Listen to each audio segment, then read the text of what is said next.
সামাজিক যোগাযোগ মাধ্যমে গত কয়েকদিন ধরে আলোচনার কেন্দ্রবিন্দুতে কন্টেন্ট ক্রিয়েটর রিপন মিয়া।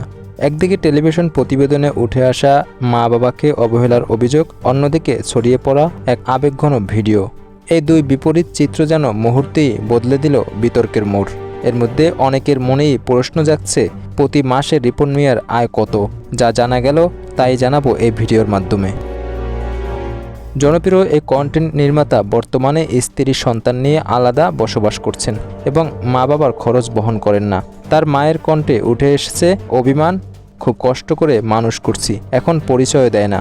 আমরা গরিব, পরিচয় দিলে যদি ওর মান ইজ্জত না থাকে, এর জন্যই পরিচয় দেয় না। এই বক্তব্য ছড়িয়ে পড়তেই সমালোচনার ঝড় উঠে সামাজিক মাধ্যমে। অনেকেই রিপনকে অহংকারী, অবজ্ঞাকারী সন্তান বলে আখ্যায়িত করেন। সামাজিক যোগাযোগ মাধ্যমে রিপন ভিডিও নামে পরিচিত এই কন্টেন্ট ক্রিয়েটর নিজেকে এখনও অবিবাহিত বলে দাবি করছেন। অথচ গ্রামের বাড়িতে তার মা বাবা নিশ্চিত করেছেন বহু আগেই পারিবারিকভাবে বিয়ে দিয়েছেন তারা রিপনকে। রয়েছে এক ছেলে ও এক মেয়ে।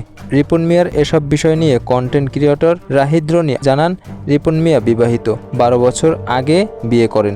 রিপনের 2 সন্তান আছে। তার বড় ছেলের বয়স 11 বছর আর মেয়ের বয়স 6 বছর। ছেলের নাম রাফি আর মেয়ের নাম রোজামণি। কিন্তু দেশের এক টিভি চ্যানেলে নিজেকে অবিবাহিত দাবি করেন রিপন মিয়া। রনি আরও বলেন, নতুন জায়গা কিনে বাড়ি করেছেন। জমি কেনা ও বাড়ি করতে খরচ হয়েছে প্রায় 50 লাখ টাকা। তিনি আরও জানান, রিপন মিয়াকে ব্যবহার করে কোটি কোটি টাকা লুটপাট করছেন সজীব নামের একজন, যিনি রিপনের ম্যানেজার। এই ম্যানেজার সজীবের কারণেই বাবা মায়ের সাথে দূরত্ব বেড়েছে রিপনের। রিপনের প্রতি মাসে আয় কত এ বিষয়ে রাহিদ রনি বলেন, রিপনের ফেসবুক, টিকটক, ইউটিউব সব নিয়ন্ত্রণ করেন সজীব।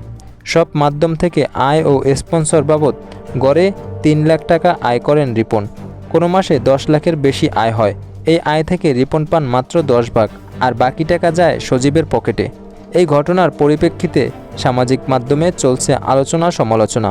অনেকেই বলছেন, খ্যাতি ও পরিচিতি পাওয়ার পর পরিবারকে অস্বীকার করা অনৈতিক এবং অমানবিক। দর্শক, আপনার মতামত কমেন্ট করতে ভুলবেন না। আমাদের চ্যানেলে নতুন হলে প্লিজ চ্যানেলটি সাবস্ক্রাইব করুন এবং লাইক, কমেন্ট, শেয়ার দিয়ে সবসময় পাশে থাকুন।